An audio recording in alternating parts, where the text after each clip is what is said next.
akurikiranye n'icyo mbaza mbere ntago twakurikiranye uravuga ibitari byo kubera ntago twakurikiranye ko munatubaza tukashaka ibibazo nanjye hari aho byagera nkatera ibibazo buriya ubona mutera ibibazo abandi bantu nanjye nshobora kubatera ibibazo navuga jya uvuga wabanje gutekereza ni ukuri gute mu byo twinenze ugiye kumera nka bya bindi nababwiraga akora ikosa mu gitondo akarisabira imbabazi bwajya kwira akaba yarisubiyemo tubigira intego ndagufata ku mugoroba rwose wibagiwe ibyo unyemeye Claire RDB ni ku mafoto mwicaranye ni byiza ko municaranye mu One Stop Center ubu tugiye kongera kuganira ikibazo cya One Stop Center nyuma y'imyaka 40 ingahe kubera iki bigomba gukorwa wowe One Stop Center uyumva ute head wa RDB dusobanurire cyangwa ikora he cyangwa idakora ni he Your Excellency, uyu munsi One Stop Center iri fully operational. Harimo inzego za leta zose zirenga 20 zitanga permits na licenses in all sectors. Urambwira ubu ngubu I'm not impressed. Ntabwo mbwira ngo ubu birakora nyuma y'imyaka ingahe. Nakubajije ngo One Stop Center. The whole idea and principle bimaze imyaka ingahe. Byagomba gukora kuva he kugera he ahandi ntibikore. Nicyo kibazo nabajije ibyo nsubiza ntabwo ari byo nabajije. Your Excellency, before this year, One Stop Center RDB was not fully operational. It was working with some essential services. Why? Njango ni design, Your Excellency, nago twayikoze neza habaye some permits and licenses that were still being given by other institutions. Why? Subiza ikibazo mbaza. Your Excellency, mukora iki wowe uri mukuru wa RDB ariko ntabwo wumva One Stop Center yayishyizeho icyo bivuze urambwira iby'umwaka ushize RDB maze imyaka ingahe Claire myaka 10 irenga iki 10 gusa 12 uravuga igihe wayigiriyemo cyangwa uravuga igihe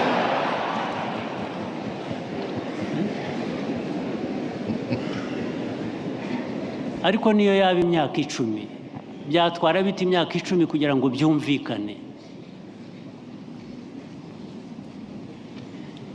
One Stop Center please dusobanurire nyine urabishinzwe One Stop Center, the idea of One Stop Center yagiyeho ngo ikemura ikihe kibazo yagomba gukora he ikagarukira he nicyo nabajije.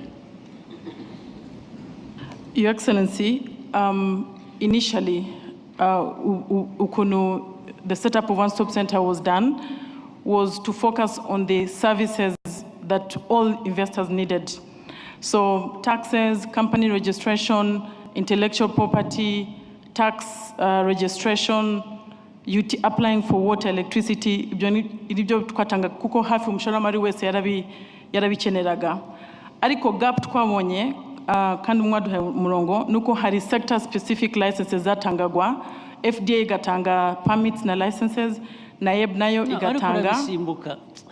Kurikiranye ibintu wabisobanuye byose uko byagombaga gukora icyo byari bigamije hanyuma urahisimbutse utariko byakoze bityo so aho ngaho hari ikintu simbutse byavuye kuri the original idea and understanding gute bikajya ku kindi kintu ntabwo hasimbuka ngo uzakemura ikibazo wihasimbuka tubwira uko mwavuye kuri icyo gitekerezo mukajya ku bindi wabizanye ninde cyangwa we wahereye kuki habaye misinterpretation from the beginning ko one stop center itanga permits na licenses izikenewe na investors bose, hanyuma aho bamwe na bamwe bakeneye kuri sector specific. Mu myaka 31 ishize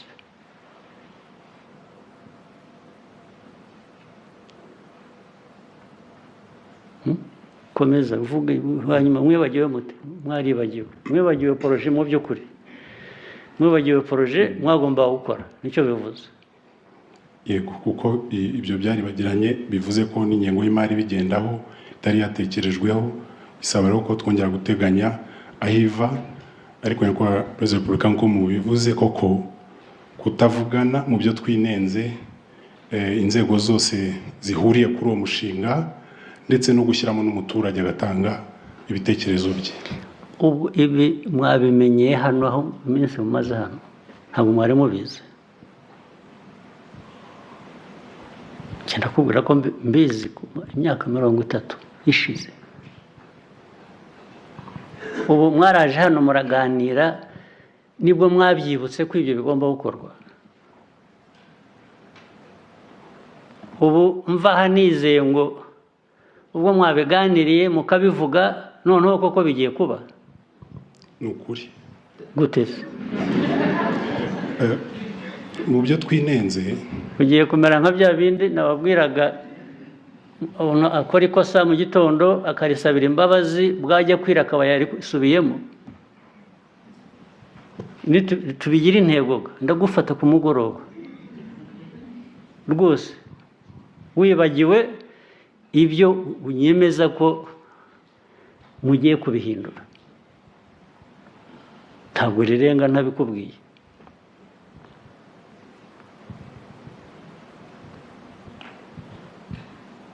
Ntabwo riri burenge kuri buri muntu wese wicaye hano imbere yanjye. Mufite ikibazo mukwiriye guhindura vuba na bwangu ku buryo butandukanye no guhora musubiramo gusa musaba imbabazi.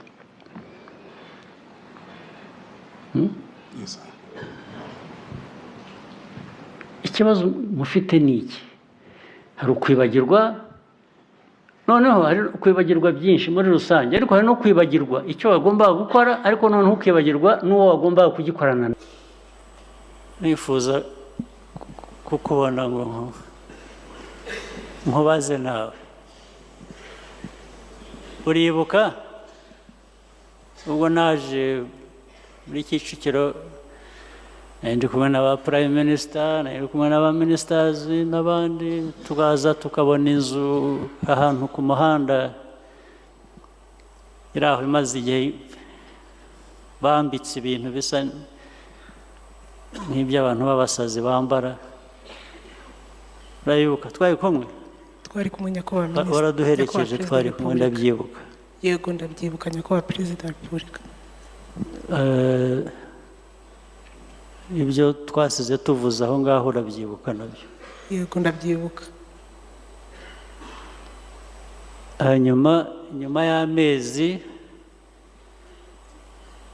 nza kongera kuhanyura nsanga nta kintu na kimwe kigeze gikorwa.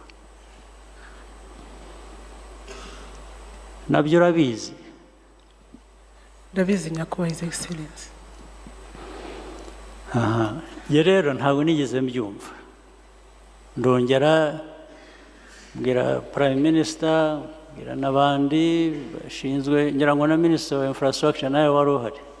Wari uhari cyangwa wari utaraza wowe icyo gihe? Uri mushya ariko nabyo ntacyo bivuze kuko uraza ugakomeza ibyo usanze bigakomeza uko bimeze ntihagire igihinduka. Abari bahari abari bose najyanye. Meya w'umujyi wari uhari urabyibuka nawe?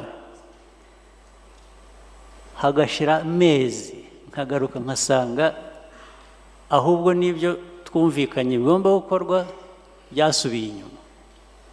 Ndashaka ko mubinsobanurira icyabaye. Kampere kuri wowe uba wicaye ndaza kukubaza. mbwira. murakoze nyakubahwa perezida wa repubulika. icya mbere na mbere turabasaba imbabazi kuko habayemo gutinda. nta mbabazi nkeneye gusobanura, we nsobanurira ibyo nakubajije. Mukimara kubitwereka twegereye nyir'uriya mutungo yitwa Yannick, dusanga twagize uburangare kuko icyangombwa byagize bite? dusanga twagize uburangare kuko icyangombwa cye cyari cyararangiye, duti ajya gusaba ikindi aho akiboneye. Uvuze ngo mwageze mute? Mwaramwegereye? Twaramuhamagaye. Yavuga ibyo wavuze mbere.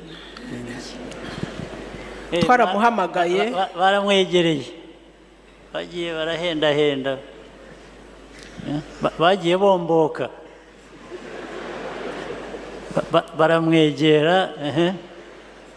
Twaramuhamagaye nyakubahwa perezida wa repubulika, dusanga icyangombwa cye cyo kubaka cyararangiye. Wamuhamagaye hashize igihe kingana iki maze kubibabwira?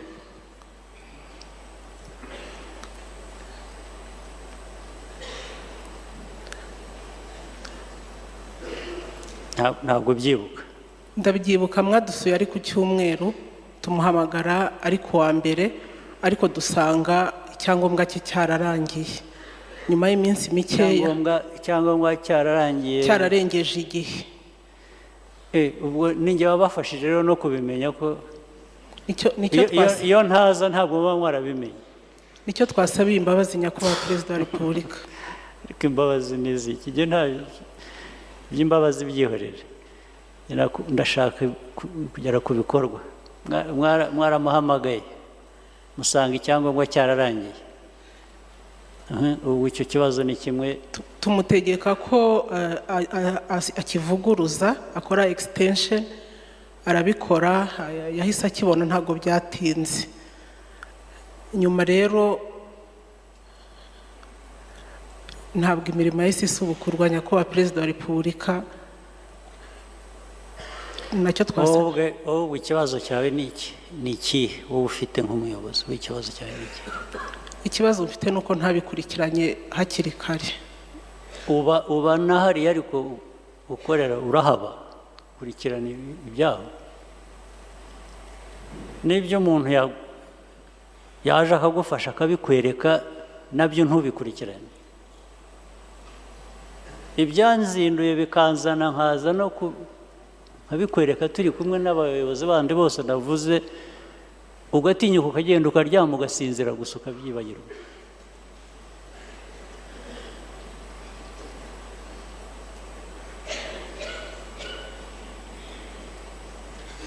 Ugatinyuka ugataha ukabyibagirwa, kugeza igihe nzongera nkabibaza, abantu bakongera bagasubirayo, koko ugatinyuka wowe ukaba ukiri hariya ukiri n'umuyobozi. Turabasaba imbabazi nyakubahwa perezida wa repubulika.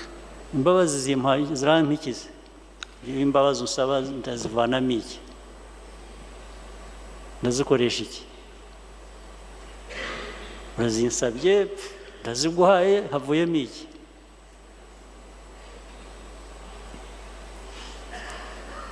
Haravamo iki? Haravamo ko uhinduka ukaba umuntu muzima uzagira icyo ukora, haravamo ko ndashaka ikivamo nakibuze. Ni iki? Imbabazi niko kazi twirirwamo, ni imbabazi gusa.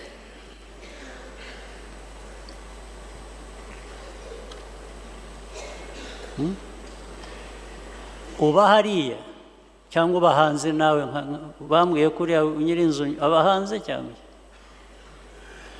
Ntuyemo hariya nyakubahwa. Iki? Ntuye muri Kicukiro nyakubahwa perezida wa repubulika. Wowe? Yego. Nyiri inzu we? Uriya mugabo. Niwe n'umugabo niwe n'umugore. Uriya mutungo nawe ni haba, aba muri Kicukiro. So mukibanira muri Kicukiro gusa, ntagire ikintu mukora. Niyo umuntu yaje akakibereka ntagire igikora.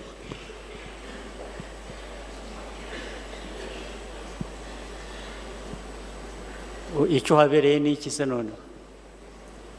Nk'umuyobozi uhabereye iki?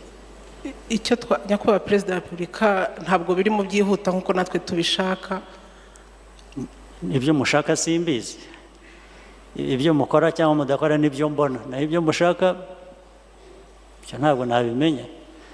Ibyo mushaka ubundi nkwiye kuba mbibwirwa n'ibikorwa mbona, naho ibindi se nabibwirwa n'iki? Ibyo ushaka mu mutima wawe nabibwirwa n'iki? Meya w'umujyi wari uhari nawe, so ni njye wagombye kugusubizayo ahantu twagiye mbere twari. Your Excellency, uko mwabitwibukije tugezeyo twasanze. Oya, banza usubize ikibazo nkubajije. Yes sir. Nabanje kubibereka, ngomba no kugaruka kubibibutsa abari bubikora. Ubwo niko byagenze Your Excellency. Niko bikwiriye kugenda. Ntabwo ariko bikwiriye kugenda. Kubera iki ariko byagenze rero? Twarakurikiranye ariko imbaraga twashyizemo twarakurikiranye. Yes sir. Twarakurikiranye aho wasubiyemo, aho narinze kubabwira mugasubirayo, mwari mwarakurikiranye. Twaramushatse mwari mwarakurikiranye n'icyo mbaza. Mbere ntabwo twakurikiranye. Uravuga ibitari byo kubera iki? Ntabwo twakurikiranye ko munatubaza urashaka ibibazo.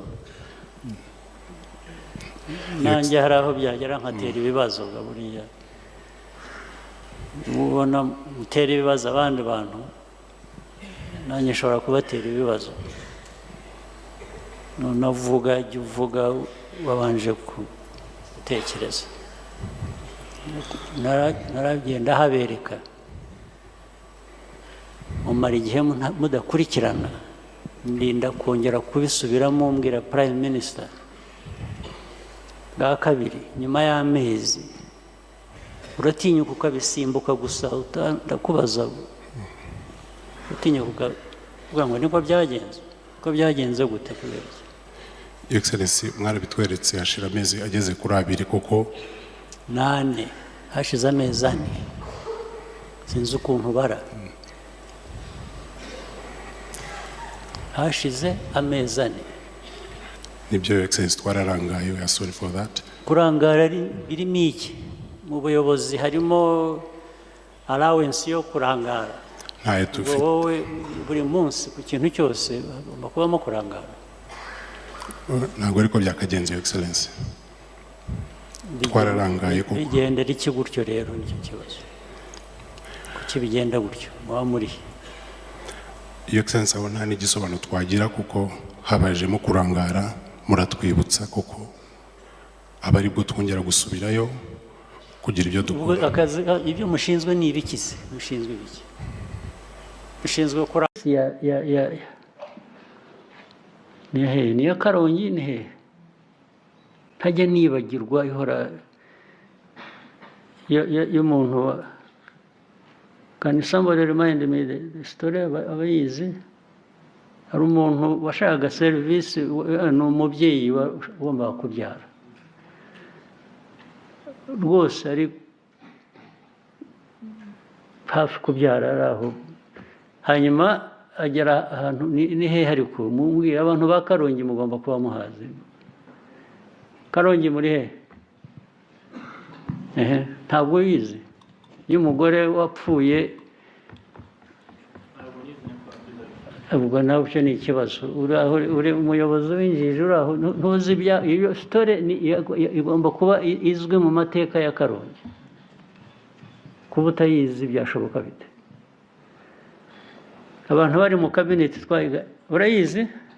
Yes. Ukomeza uhagarare. Yes. Umugore ku bintu bya mituweli. Yes sir. Ni umubyeyi wari ugiye kubyara, hanyuma bamubwira ko mituweli ye itameze neza muri system, bamusubiza mu rugo ngo ajye gushaka ko yayikosoza. Yarabinginze, urabyihutisha, yarabinginze kandi byaragaragara ko ameze nabi. Yego. Yes.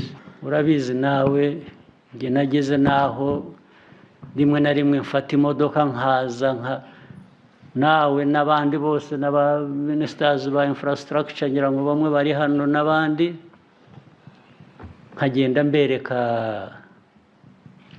Nabyo urabizi. Yes sir. uzi ibyo nagiye nsubiramo ngusaba hafi buri gihe, nkasubira mu mujyi nkongera nkabisanga, nkongera nkagutumaho, nabyo biraza guhagarara. Yes, sir. One way or the other. Urabizi? Ndabizi, Your Excellency. Ibyo nkusubiriramo nkabikwereka urabizi? Ndabizi. Nanamugiriye n'inama, ndamubwira ngo meya, muri uyu mujyi urimo ibintu byinshi reka muzashyireho team imufasha, irimo abapolisi, irimo umutekano mbese bose, n'abandi wifuza n'aba infrastructure na Ministry of Infrastructure mu bikurikirane. Inama nakugiriwe yize. Twatangiye kubishyira mu bikorwa. Gutangira bivuze iki? Kuva nabibabwira hashize imyaka, none ubu nibwo mwatangiye. Niba mwana atangiriye igihe, kuki ntacyo mwagezeho, kuki bitagaragara ko bikorwa?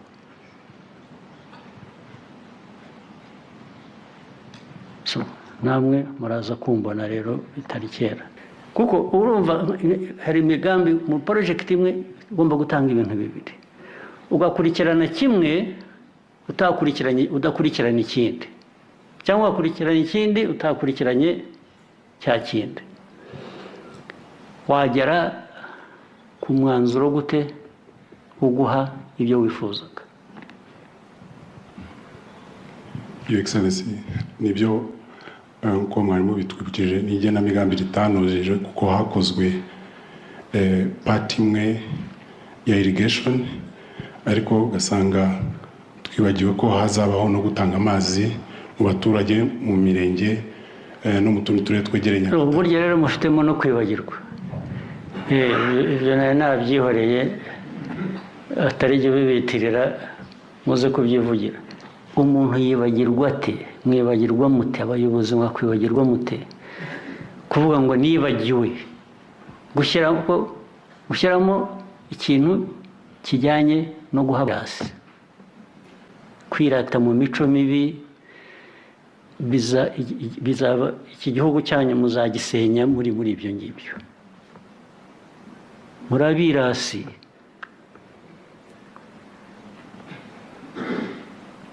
Kandi mwiratana ubusa.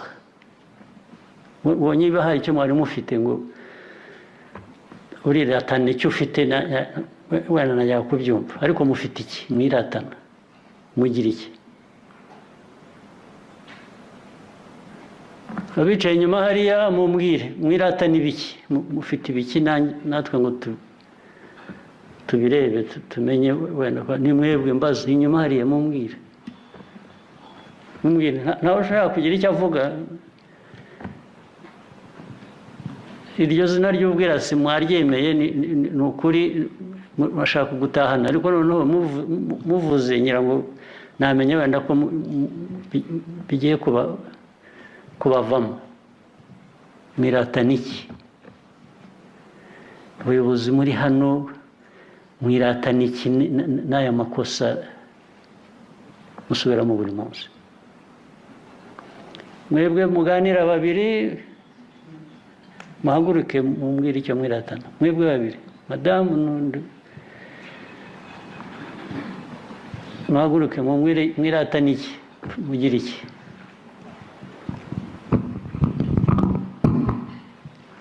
Murakoze. Mu by'ukuri nta kintu dufite cyo kwiratana, hari akazi kenshi dufite ko gukora kugira ngo twemeze twubake igihugu cyacu. Mubuzwa n'iki? Ibyo dukeneye byose turabifite, ni ugukorana tugakorera hamwe dufite. Mubuzwa n'iki rero? Ibyo mvuga niba atari icyo navugaga cya mbere cy'imico mibi n'ubwirasi, mwabuzwa n'iki? Ntacyo mu by'ukuri, ni ukugira guca bugufi tugakora dukorera abanyarwanda, kuko ari igihugu cyacu. Cyangwa mukabireka mukajya mu bindi, ntumwangize igihe cy'abantu. mukigera mu bindi byanyu bibaha ikuzo, bibaha kumera uko mushaka. Ntabwo tuzabipfa. Ariko niba mwemeye kugira ngo mugiye mu nzego z'ubuyobozi, mugiye nta kuntu mwahunga kugira ngo mukore ibintu uko bikwiye kuba bikorwa. Ntabwo bishoboka.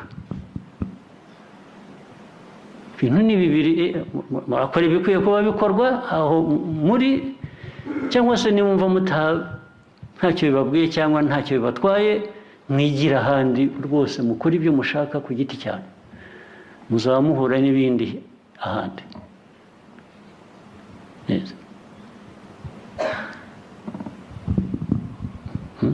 Uwiba aziba, wenda agira ibyago bamufate, afungwe, cyangwa muzakora ibindi andi marorerwa aho muzaba mwagiye muhure n'ingaruka zabyo.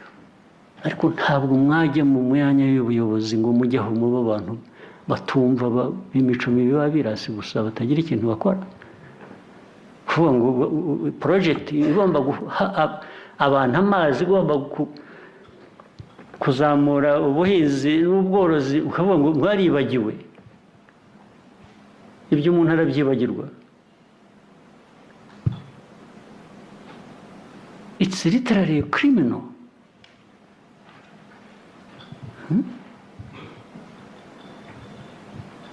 Mukibagirwa.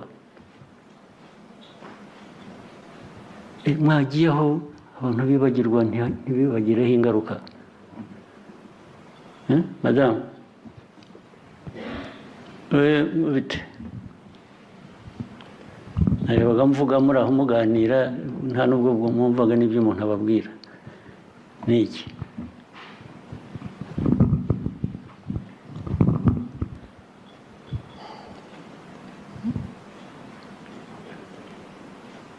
Ntabwo nyumva ko nareba kuvuga se unanijwe n'iki na mbere hose ko bavugaga. Nyakubahwa, nageragezaga gusemura ubwirasi icyo ari cyo. Yacyumvise cyangwa urakizi? Wamusemuriye ite?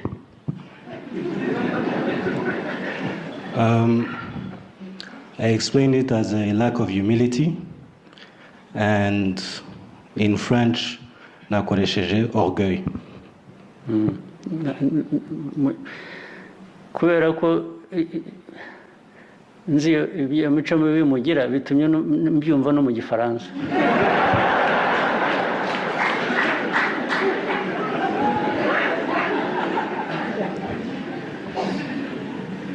Yabyumvise rero.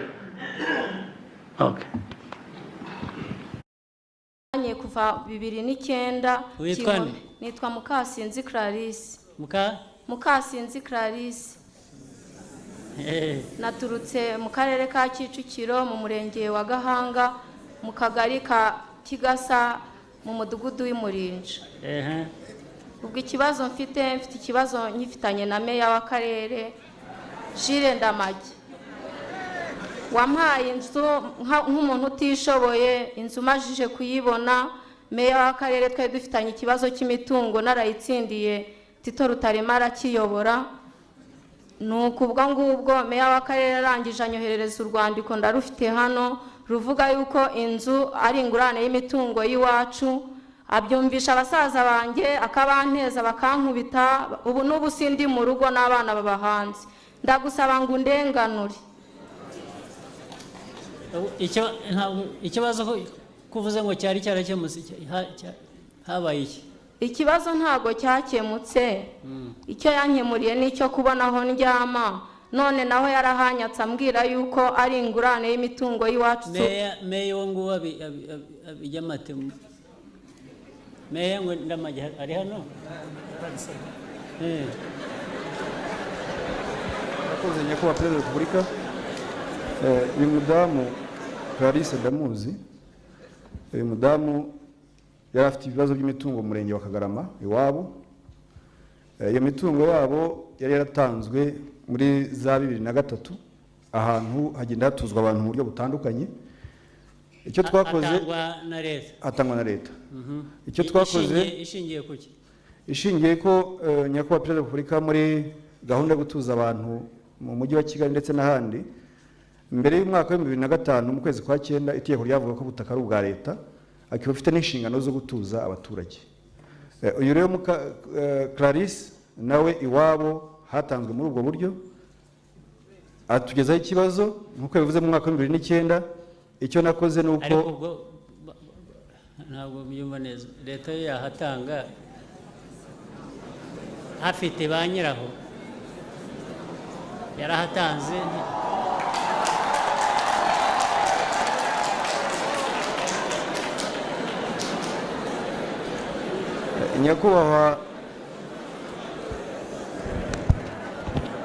nyakubahwa Perezida wa Repubulika, itegeko ryavugaga ko igihe hatuzwaga abaturage icyabaga kiri hejuru y'ubutaka nicyo cyabaga expropriated, nicyo cyishyurwaga. Biri mu rwego rwo gusaranganya, byari bimeze bite? Byari mu rwego rwo gutuza abaturage mu mujyi wa Kigali n'ahandi hose mu gihugu, niko bimeze. Yes, ariko ntabwo watuza abantu hari abandi bantu. Ariko ngira ngo ikibazo ntikirumvikana neza. Cyahereye ari uko mureke twumvikane, byabanje ari imanza hagati y'abantu bafitanye amasano cyangwa ikibarwa n'ibintu byabo. Ukuntu leta yabigiyemo nayo ikajya gutanga aho hantu, nibyo nshaka kugira ngo dusobanukirwe neza. Murakoze nyakubahwa Perezida wa Repubulika, leta yagiyemo mbere yuko ahabwa ahandi ho gutura. Yangejeho ikibazo, naravuze ko mu rwego rwo kumushakira igisubizo cy'ikibazo cye yahawe ahandi ho gutura nyakubahwa Perezida wa Repubulika. Ahambere avuye se byagize? Ahambere ho hari hamaze guturwa already, hari hamaze guturwa hari abandi. Ari hehe si icyo gihe? Icyo gihe angezaho ikibazo, yangejeho nk'ikibazo nk'umwana w'imfubyi udafite aho atuye kubera ko iwabo hatanzwe. Ngiye icyo nakoze, hatanzwe ari ahari kandi hagatangwa. Icyo gihe hatangwa ntabwo yari ahatuye, yari imfubyi. Yambwiye ko yabaye mu miryango itandukanye. Okay, komeza utubwire uko nagikemuye nyakubahwa Perezida wa Repubulika. Uko nabonaga iwabo haramaze gutangwa, nashatse ikindi kibanza ndamwubakira inzu, nyimuha nk'umuryango w'iwabo, abanamo n'abavandimwe be n'abasaza be. Mufite ibyo mupfana ariko cyangwa ni oya? Ntabwo ntacyo dupfana, ariko dupfana ko turi abanyarwanda twese, Your Excellency.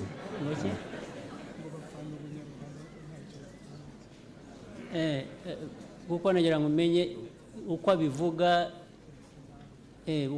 uko meya yabangamiye ibyo bintu, ni nkaho birimo family. Ntabwo nyakubahwa Perezida wa Repubulika, ntabwo bisobanutse neza. Nimbisobanura neza wenda ngiye kuhagera muhumve. Tumaze kumwubakira inzu nk'akarere, tumuhaye icumbi nk'abandi banyarwanda badafite aho baba, yajyanyemo na musaza we. Noneho agezemo nk'umuryango ashakiramo umugabo. Ashakiyemo umugabo, basaza be baravuga ati ahantu ni iwacu, twahawe na leta nk'inzu y'umuryango, uwo urimo urazanamo umugabo. Abo basaza be nibo bavuze ko badashaka uwo mugabo. Bari banabanye mu buryo budakurikije amategeko. Yamwinjije mu nzu nk'umwinjira, yinjira mu nzu y'abana, afite abavandimwe be. Icyo twakoze rero ko abavandimwe twari kubasohora, twasohoye uwo mugabo. Inzu bari barahaye nde? Inzu twari twarahaye famiye, umuryango w'abo Clarisse n'abasaza be. N'abasaza be bangahe? Umwe niwe wagaragaraga, ariko akambwira ko afite undi, ariko uwo nabonaga watugezeho natwe ku karere n'umwe muri abo basaza be. Kugira ngo babane muri iyo nzu, babane mu nzu nziza twubakiye idafite n'ikibazo na kimwe, ariko bananirwa kubana kubera ko yahise ashakiramo umugabo. Kuko yashatse umugabo? Yego. Musaza akavuga ko we tubona bashaka kurwana buri munsi, umugabo ashaka kurwana na musaza we, atarasezeranye, atarasabye. Twasanze ari ikibazo cy'umutekano. Icyo twakoze, Your Excellency, twasabye ko komeza urangiza ko mureke mwihangane twumvikane. Aho kugira ngo umugabo azarwane no musaza we bamerane ingoma bari mu nzu imwe, twasoyemo uwo mugabo. ariko inzu rwose ni umugabo yarinjijemo. iyo musohora umusaza wese mukamuhinda inzu ahubwo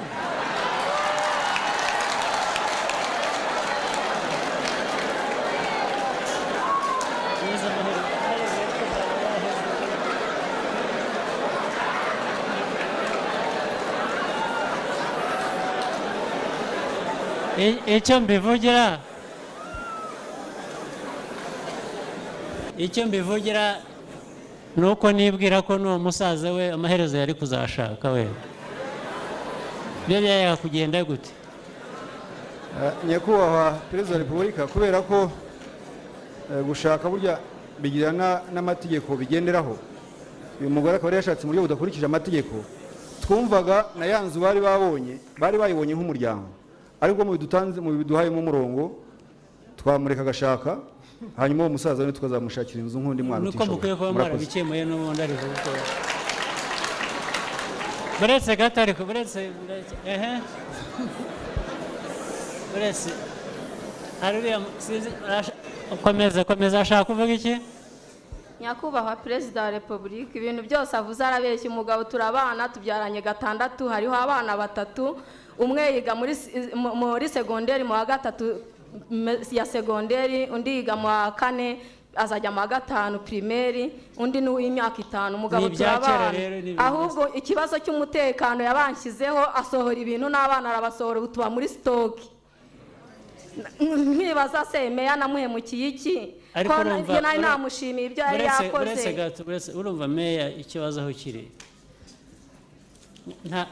niyo waba warashatse kujya muri technicalities gusa z'ibintu cyangwa ibintu by'amategeko, ariko urumva icyo kibazo cy'abo bana barahari uko bariho kose, nabo ni abanyarwanda nka kwa kundi wahoze ubu.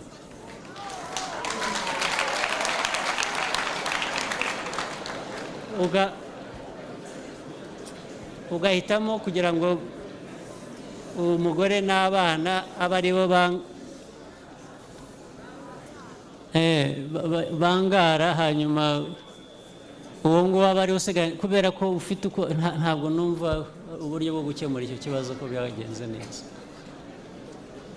Ahubwo wenda abantu baba barashakishije uko n'uwo musaza we ikibazo nacyo cyakemuka, cyangwa ibibazo byombi uko byakemuka, ariko kugira ngo n'abana bo barahari, ntabwo ari abazavuka, turavuga bahari, ntabwo byakemuka gutyo. Nyakubahwa Perezida wa Repubulika, uyu mudamu rwose simvuga ngo ibyo avuga wenda sibyo, ariko ndagira ngo mpamye ko uyu mudamu ari mu bantu bafashijwe na leta inshuro nyinshi cyane. Uyu mudamu, Your Excellency, uyu mudamu ndanabizi neza ko uyu mudamu yatugeze avuga ati ngiye mfite ibibazo, mfite ubukene, ndi umukene, ndi imfubyi. Twanamuhaye n'amafaranga niba ndenza kwibuka neza yo kumukorera salon de coiffure, kuko yatubwiye ngo afite salon de coiffure akora, ushobora kuza gushaka na za evidence n'ibimenyetso bimugaragariza. Ahubwo uyu mudamu birashoboka, ufashije umuntu nabi ntabwo uba ukemuye ikibazo.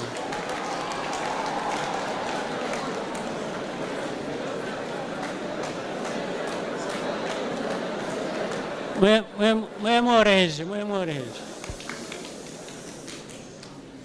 urugero nshaka kuvuga, ayo mafaranga mwamufashije gukora ibindi, wenda hariyo muyakoresha gufasha umwe muri bo, yaba we yaba musaza we, ku yindi nzu, bakaba batandukanye, ngira ngo yaya gukemura ikibazo kurusha.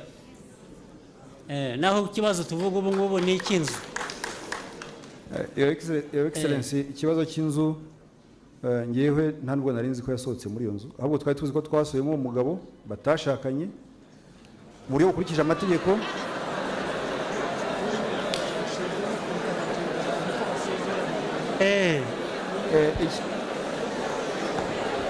Urareba ntaho uri buhongere ikibazo, kuko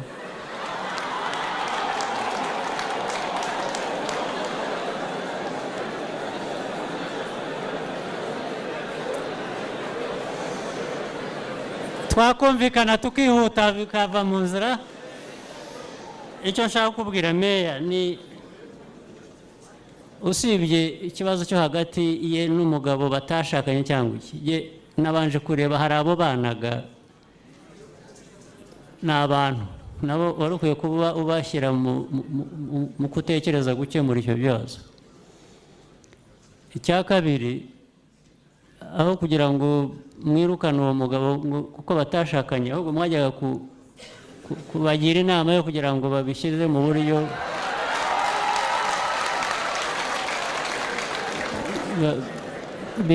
byubahiriza amategeko, naho gufata umugabo gusa ntabwo ikibazo mwagikemuye nabi nubwo mwaba mwaragerageje kugikemura.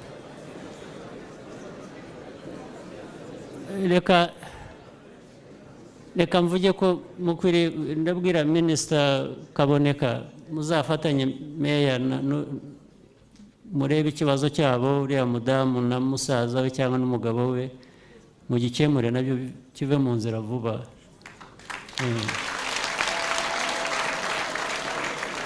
Hagomba kuba hari uburyo bwo kugikemura ibyo ari byo byose kuko hari n'ibyo mwabahaye nyine uvuga mwabakoreye, ni ukuvuga ngo hari uburyo ibintu byatunganywa bikarangiza ikibazo. Nyakubahwa Perezida wa Repubulika, ikibazo cy'uwo mwana ndagikemura. Uwo musaza we guhera muri iki cyumweru gitaha ndamuhinze yo kubamo wenyine. Kuko nawe uraza gusanga yavukije ikindi kibazo nawe ashaka gushaka nyine muri iyo nzu. Kubera ko abayigengaho wenyine Your Excellency ashatse yaza gushaka. Okay, reka twemeze ko tugiye mu gikemura vuba kirangire.